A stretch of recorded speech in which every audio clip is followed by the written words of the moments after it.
What's up, YouTube? You're now tuned into Mike Tyson Life Cycles, and today's life cycle is I'm testing out my modified Busa. So this is technically my first ride since I got it back. What I had done was I stretched it 5 inches.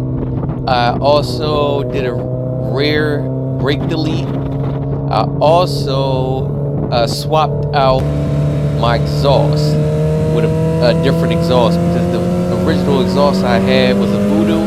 That shit was getting on my nerves. It was ringing my ears. I always had to wear earplugs, and I was just like, I'm over it. So I went with an old school exhaust called Two Brothers. Shout out to my boy Austin, aka Phantom Busa, who did all the modifications. If you have a Busa or any bike, take it to that man. He official. So I also got it lowered also. So that was another thing I had got done. So basically, the Busa lost some weight, and that's just what it comes down to. And I'm about to take this Busa out to Arizona with 650E, and it's about 10 of us that's going. And you're gonna see, of course, the SmackDown. I'm sorry I lied to you, Martin. I just didn't want to go to Arizona. I'm sorry I lied to you, Martin. I just didn't want to go to Arizona. So today we testing out the new modifications on Suzuki Hayabusa, and so far so good. The swing arm is lowered. I got the 520 conversion, and what else I said? And the rear delete. So it's a little lighter. And I got another exhaust. I had a Voodoo exhaust, and that shit was getting on my damn nerves. It was giving me a headache. Like, I had to wear earplugs just to ride. And this one is a little better. It purrs a little better. So I'm with that. And I ain't gotta wear no earplugs because that Voodoo shit was getting on my nerves. So I'm just really just testing it out at this point, because I just wanted to see before I take it to Arizona. I was thinking about taking the FTR to Arizona, but I think I'm gonna take my Busa because I seen the lineup with E and all them bringing. They got Ducatis, S1000s, M1000s, and I ain't gonna be the only one with a fucking naked bike trying to keep up. So I'm like, y'all ain't playing me. So what I'm going to do is bring the Busa, and I'll save the FTR for the winter. I'll ride that during the winter months, because once we come back from Arizona, I think I'm putting the Busa up and winterizing it, and then that's it. And then everything will be on the FTR. So you'll see during the winter time the videos of nothing but the FTR for the main part, unless it's a nice day out. But other than that, that's what I'm doing. So like I said, so far so good. I ain't got no complaints, nothing loose. I wanted to make sure everything was tightened up.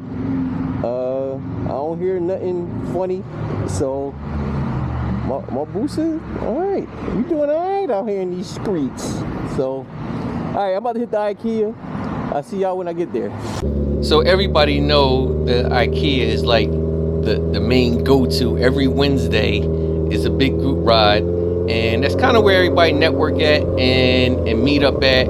And we got photographers that come out there, and we have just people from all over the DMV that just want to ride with like-minded people. With me, how y'all like this new hoodie? Matter of fact, my wife made this one too. It's a little different, but I like it. I mean, the other one was more colorful. This is kind of more, simplistic, I would call it. So, yeah, we kind of just experimenting with merchandise, I guess, with hoodies. It seemed like everybody got some kind of hoodie, some kind of hat, something. So I was like, hey, let me just join in the fun, get a little creative. So this is the Mike Tyson hoodie. So if you haven't seen the first one, you got to check out that DMV ride out when I had it on, and this is the newer one. So drop a comment. Let me know.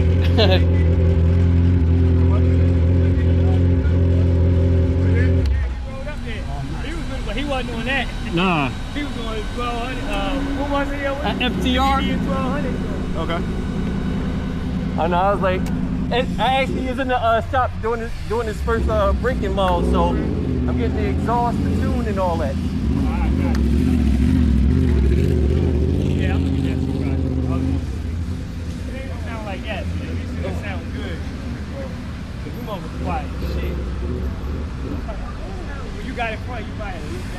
So that's what's going to happen. I want to race a couple of my guys that come to the IKEA too. So I'm gonna try to set something up. Everybody know the race spot. I just want to see. I just want to see how I line up. But yeah, so this is the IKEA. I guess we can start calling this the Wawa meetup now, because IKEA kicked us out of their parking lot because one, they doing construction, and two, I think it was just becoming a nuisance for them with all the bikes and revving and the noise. So Wawa said, hey, just come across the street, y'all good. And so that's what we did. So shout outs to Mighty Hit Moto, Ian and the whole crew, and the photographers that come out. The magazine is coming out shortly, so stay tuned for that. And it's been a couple dope pictures that I've been getting. I'm just saving it to put it all into what you call it? The I forgot the shit. Like a 60-second reel. I know the word I'm looking for. I just can't. I can't think about it right now. But yeah. So that's just what it is. So the Busa is ready to go. I think. That's the Arizona trip going to be a true test. I got to take it to Pennsylvania to meet with 650E to pick it up, because he's truck and trailering from Cleveland, Ohio, all the way to Arizona, Scottsdale, Arizona. That man is a truck driver, if you ask me. Baby bike? You didn't bring your baby bike? Oh, she fast now. Oh, She's lighter. Oh, you made some modifications? Yeah, got a stretch now. Oh, you got it stretched? Yeah. Are you going to put the other motor? Huh? You're going to put the faster motor? Yeah. Tucson, Arizona. I think we got some promo stuff there. Saturday, some more promo stuff at in Scottsdale, and then that Sunday we're doing the Grand Canyon run. So, and that's like 3 hours, bruh. I don't think I'm ready for that. Taking a 3-4 hour ride on a motorcycle to the Grand Canyon and then back. That's like an 8-hour trip, bruh. I don't know. I'm questioning my motorcycle, and yeah, I'm just questioning some shit. Riding 4 hours on a boost, bruh. I got cruise control, but still, I don't know. That shit is taxing, because I'll be tired of this shit afterwards. But I want to race this R1 right here, my boy NK. I want to see how that R1 get up versus my booster. So that was when I want to race, and I also want to race the ZX-10R also. So we about the same weight, so I kind of want to see how that matchup would look too. A couple of these guys is who we went to Jersey with, so I'm familiar with them. Good riders, all that. Pause. But for the most part, yeah. This is what we do on Wednesdays. So I wasn't going to wherever they were meeting up to the meetup spot. I was just at home. I just wanted to test it out. So just me going from home to the IKEA is about a good hour ride anyway. So I just wanted to just go through all the gears, test out, you know, just everything on the bike to make sure I have no issues. So when I do take it to Arizona, that yeah, I won't be stranded. So again, shout out to my boy Austin, aka Phantom Busa. I'm gonna put the link or his Instagram up on the screen, and yeah, you'll see all that good stuff. But he works on a lot of people's bikes. So yeah, if you know, you know, for the most part. But again, if y'all like this hoodie though, let a nigga know. For the most part. I'm taking this out to Arizona too. So I'm taking both of the hoodies. So they gonna know who the hell I am, goddammit. We representing the DMV out this bitch. Oh, sorry for the cursing, but listen, it's YouTube, bruh. I mean, this how we talk. Oh, another thing. That video, I ain't gonna say hopefully, but it's like a furlough vacation, and people, if you're furloughed, then yeah, it ain't cool, but I'm treating it like a little mini vacation for me and my wife actually. So it is what it is. Peace. I hope y'all like this video. Stay tuned for the Arizona video. You mean this ain't my son and I spent all my damn money on Shorty? I'm sorry I lied to you, Martin. I just didn't want to go to Arizona. I'm sorry I lied to you, Martin. I just didn't want to go to Arizona.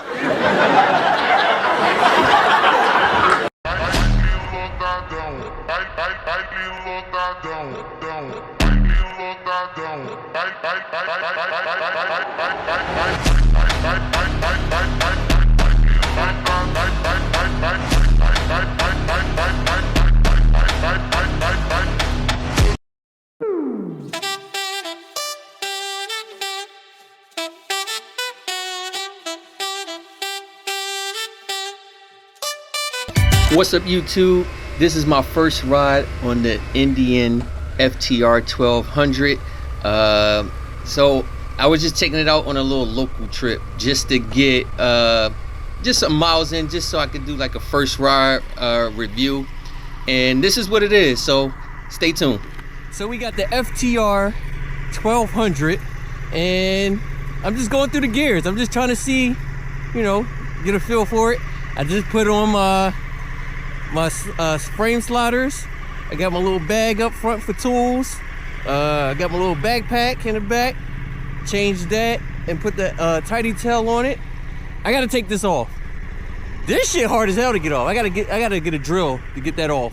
Well, other than that, it's very torquey, and the fact that it's very torquey, we switching gears like every 2 seconds. So all I'm doing is making sure that everything is working properly. Let's hit these twisties.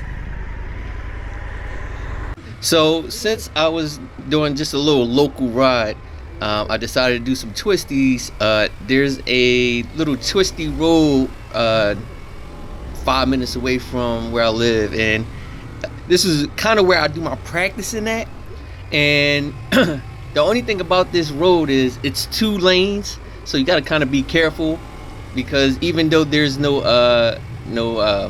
stripes in the road to determine that it's a 2-way street, you kind of just got to know. But this is where I had my first accident at, but yet I still go here to practice, you know, my twisties. I was doing it on a Hayabusa, which is a little different, but now that I got my FTR, I feel like I could do a little better than, you know, trying to do twisties on a Busa. So this is more of a naked bike, and with that, it's pretty cool to have a lighter bike, one, more nimbleness, I guess you could say, versus my Busa. And now I can really do like fun shit on these kind of bikes, because again, it's pretty nimble, pretty light, a higher ground clearance, so I can lean a little more, a little bit. I can also kind of wheelie this thing. It feels like a dirt bike in a way, even though it's a sport naked cruiser, I guess you want to call it, racer. I don't know how you classify this, because even when I YouTubed it, they was like a FTR can be compared to a Harley Davidson Sportster S, or it can be compared to a Yamaha MT-09 or 10 SP. Who knows? So here we go. I mean, it's working. Did a little twisty.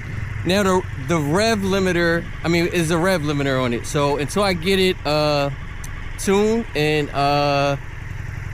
my 600 mile break-in, then it'll unlock everything. Then we can really get hooliganish. But right now, I think I can only go up to about 6 1,000 RPMs, so I ain't doing too much of nothing really, but this is it right here. Just tested it out, and for the most part, so far so good. It's very short gearing, so like every 3,000 you shifting, and that's how torquey it is. So my whole thing is just trying to keep it down until I get used to it. But we at the beach, and it's time to go. Some more hooligan shit.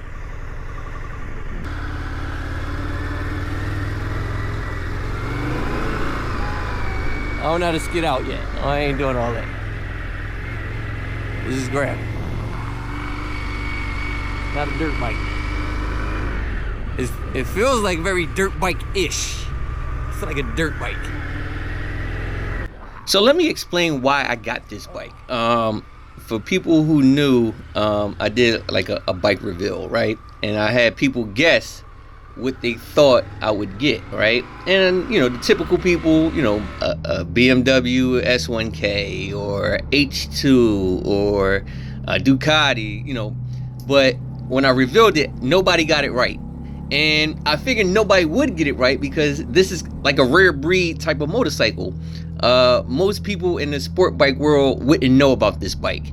And actually, I came across it when I was in Cleveland. When I went to the Fastlane D event in Cleveland, it was at a power sports event called Johnny K's. And I walked in and I saw these Indians. And I was like, wait, what? And to me, the next day, I was with 650E and we went to Moto America, and I saw these FTR Indians in MotoGP. So I was like, hold up. And I was just kind of like, this kind of fits me because one, it's rare. You don't see these out on the road like you see, you know, the Kawasaki Z900s or the Yamaha MT-07 9s and 10s. Like, you don't see these on the road. So I was like, one, it's unique. Two, it's enough power for me and my weight, because again, I didn't want to get a smaller bike, even though, yeah, it has the power, but a 1200cc V-twin versus inline 4 900, I mean, it's a little, to me, it's a little different. And this is very torquey, and it has weight to it. So I ain't gonna say I like a heavy bike, but and in those days when it's, you know, windy and stuff like that, you want to be planted to the ground. So I want something that has a little grunt to it, something that has a little weight to it, and I'm, like I said, I'm strong enough to move it around because I'm coming off a Busa, so this is nothing for me. So for me, I was like, I think I should get this. And so I did my research, I did my YouTubes, I did all that, and did comparisons and whatnot.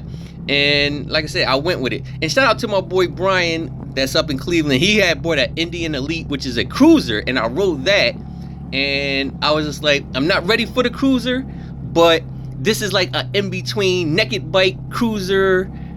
It kind of reminded me of my V-Ride in a way, but yeah, it was just weird. So I just know this FTR definitely get looks because you don't see it on a daily basis. So when I was just doing my little local ride, I had a couple people was just like, wow, that's nice. And I guess the orange pops, so that color wave is kind of like, it kind of stands out. So yeah, I mean, so that was the reason why. And I got a good price on it too. So, and they're not making these no more. So this is more of a rare breed type of motorcycle. The last model is a 25, and this is a 24. So yeah, FTR-1200.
So on this first ride, I think I did about 100 miles. So I had to run some errands, so I took it out, and then I ended up taking it to one of my buddy's house because I had to drop off something because he's working on my Busa. So the fact that he lived about an hour and some change away, I was like, you know what? Let me just throw my parts and stuff in my book bag and just take it up there on the motorcycle. So that's what I did. And I took the long way. So I took some back roads. I took a lot of twisty roads. So I didn't follow my GPS basically. And I kind of got lost, which ended up being a good thing because I was just like, I ain't never seen these roads before. And it helps me, you know, get my braking miles. So I got to get 600 miles in before my first service. And because it's, you know, we in September, the weather's kind of, you know, shaky at times, and sometimes it's been raining like crazy. So I gotta figure out how I'm gonna get my miles in. So today I was just like, let me just take the long way, get as much miles as I can, and I got a good 100 in. So I still got 500 to go. This is brand new, fresh off the showroom floor. So I was just like, yeah, I gotta figure it out. And during the work days, you know, I'm at work, so I can't really get no riding in, and I don't ride to work. You know, I don't know, I just don't. DC is crazy, and I ain't doing that shit. So this is my break-in first ride. Here you go.